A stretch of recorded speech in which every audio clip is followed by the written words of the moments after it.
বাংলাদেশ দীর্ঘ প্রায় 15-16 বছর একটা অন্ধকার যুগের মতো, যেটাকে কেউ কেউ বলেন যে রাসূল করিম সাল্লাল্লাহু আলাইহি সাল্লামের সময় ছিল আইএমএ জাহিলিয়া, আর আমরা বিগত 16 বছর ছিলাম আওয়ামী জাহিলিয়া। এত অন্ধকার জগৎ ছিল যে এই প্রতিষ্ঠানগুলোতে কেউ চিকিৎসা নিতে আসতে তাদেরকে শারীরিকভাবে সুস্থ হওয়ার আগে মানসিকভাবে তাদেরকে অসুস্থ করে ফেলা হতো। যে এটা অমুকের প্রতিষ্ঠান, ওখানে কেন যাবেন আপনারা? এমনকি আপনারা এটাও জানেন, আজকে এই কথা বলতে কোনো দ্বিধা রাখার সুযোগ নেই, এটা আপনাদের জানতে হবে এবং আপনারা জানেন, আপনাদের স্মরণ করিয়ে দিচ্ছি। যে সমস্ত প্রতিষ্ঠানে আমরা আমাদের চিকিৎসার প্রয়োজনে যদি আসতাম, সেই সময় আমাদেরকে কেউ কেউ বলতো যে ভাই আপনারা প্লিজ প্রতিষ্ঠানটির দিকে নজর দেন, কারণ এই প্রতিষ্ঠানটা ষড়যন্ত্র শুধু এই দেশে না, আমাদের পার্শ্ববর্তী একটা রাষ্ট্র যারা স্বাস্থ্য খাতে বাংলাদেশকে বাধ্য করে তাদের থেকে চিকিৎসা নিতে চায়, তারা এই প্রতিষ্ঠানটিকে ধ্বংস করার 1 নম্বর তালিকায় রেখেছে এবং তাদের দালাল হিসেবে বাংলাদেশের তৎকালীন সরকারের কতিপয় লোককে তারা অ্যাসাইন করেছিল এবং দালালিতে তারা বলা যায় 100% মুসলিম ভূমিকা পালন করে আমাদের এই চিকিৎসা ক্ষেত্রটাকে, স্বাস্থ্য খাতটাকে ধ্বংস করার জন্য তারা গভীর চক্রান্ত করেছে। আল্লাহ তাআলা মেহেরবানি করে তারা চক্রান্ত করেছে, আল্লাহ কৌশল করে প্রতিষ্ঠানটাকে হেফাজত করেছে। এটা আল্লাহর ওয়াদা, ওমা কারু ওমা কার আল্লাহ আল্লাহু খায়রুল মাকির। ওরা ষড়যন্ত্র করেছে, আল্লাহ কৌশল করেছে। আলহামদুলিল্লাহ, দেখেন আল্লাহর কৌশল যে আমরা ভয় করব কেন? আমি তখনও বলতাম, আমাকে তখন বলতো যে ভাই আসার আগে এই জায়গায় আপনাদের এখানে বলতো যে ভাই আসার আগে একটু মাস্ক পরে আসেন। আমি বললাম না, আমি মাস্ক পরবো না। আমি বললাম মাস্ক তো পরছি করোনাকালীন ভয়ের জন্য, এখন তো করোনা নেই। কই যে এখন করোনা নাই, আওয়ামী করোনা আছে। আমি বললাম থাকুক, তো কি হবে? বলছে যে ভাই আমাদের একটু অসুবিধা। আমি বললাম যাদের যাদের অসুবিধা হবে আমাদের আশেপাশে আপনারা আইসেন না, আমি তো আমার প্রয়োজন আসবো। আমি এটা বলছি যে দুঃসাহসিকতা অথবা হোমিজিক্যাল কোনো বিষয়ের জন্য, এটা আমাদের শহীদদের প্রতিষ্ঠান, এটা আমাদের আদর্শের প্রতিষ্ঠান, চেতনা প্রতি। এই আদর্শ এবং চেতনাকে লালন করা হয় বলেই ওই দলের লোকেরাই আমাদেরকে ফোন করে বলতো যে মাসুদ ভাই, এই প্রতিষ্ঠানে শুধুমাত্র চিকিৎসা পাওয়া যায় না, এখানে চিকিৎসাও পাওয়া যায়, সাথে আল্লাহর রহমত দয়াও পাওয়া যায়। আমাদের নেতৃবৃন্দকে যারা হত্যা করেছেন, আমি একদম তাদের সাথে তাদের অনুভূতিটা আপনাকে বলছি, এটা কোনো গল্প থেকে বলা, কারো কাছ থেকে শুনে কথা বলা না। আমাদের নেতৃবৃন্দকে, এই শহীদ মীর কাসেম আলী ভাইকে হত্যার সাথে যারা জড়িত, তাদেরকে আমরা সরাসরি এখানে চিকিৎসা সেবা সম্পৃক্ত করেছি।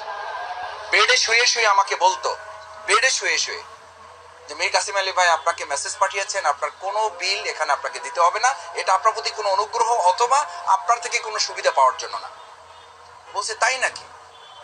আমরা ওনাদের বিরুদ্ধে এত কিছু করতেছি আর ওনারা আমাদেরকে সব এগুলো করে দিচ্ছেন? বলছে হ্যাঁ, উনি করে দিচ্ছেন, যদি পারেন আপনারা প্রতিষ্ঠানের জন্য দোয়া করেন।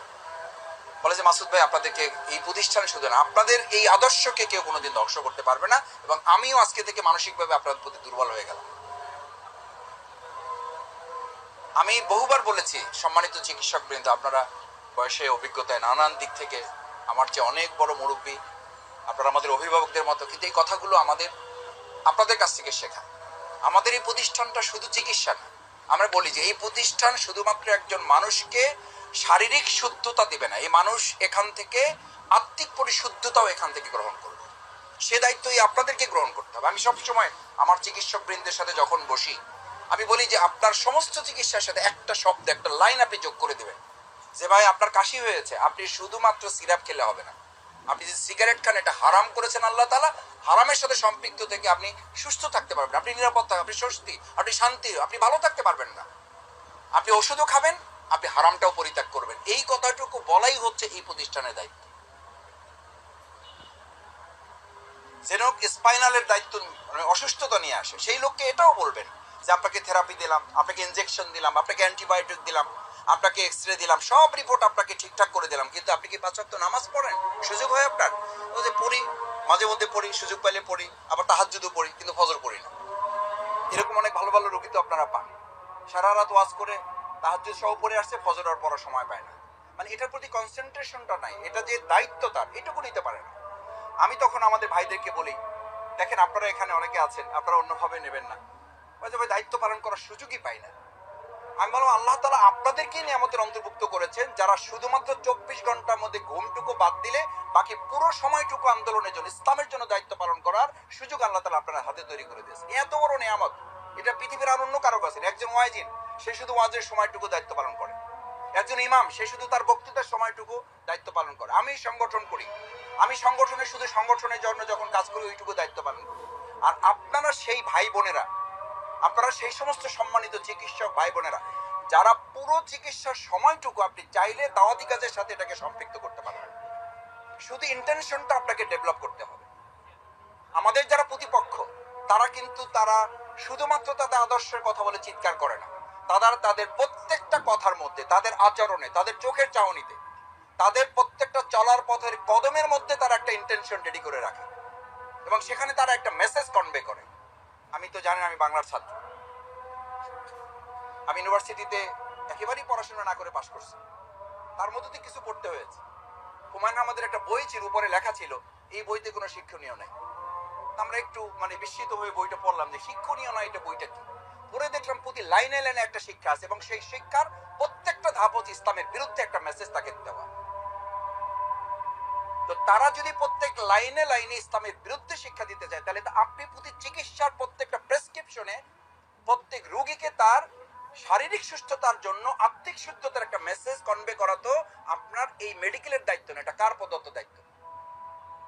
এবং এটা না করলে শ্রদ্ধেয় চিকিৎসক ভাই বোনেরা, আপনি ব্যক্তি শুদ্ধ করতে পারবেন না, সুস্থ করতে পারবেন না। এটা আপনার দায়িত্ব নয়, এটা আপনার হাতে রাখা হয় নাই। আপনি চেষ্টা করার মালিক, কিন্তু প্রকৃত সুস্থতার মালিক কে? আল্লাহ সুবহানাহু ওয়া তাআলা। তার বর্ণনাটা কি? ফাআলহামাহা ফুজুরাহা ওয়া তাকওয়াহা। কোনটা ভালো কোনটা মন্দ, কোনটা সুস্থতা কোনটা অসুস্থতা, কোনটা ন্যায় কোনটা অন্যায়, কোনটা আলো কোনটা অন্ধকার, কোনটা দিন কোনটা রাত, এই বুঝার ক্ষমতা আল্লাহ তাআলা আপনাকে দিয়ে প্রেরণ করেছেন পৃথিবীতে। শুধু এই কথা বলে শেষ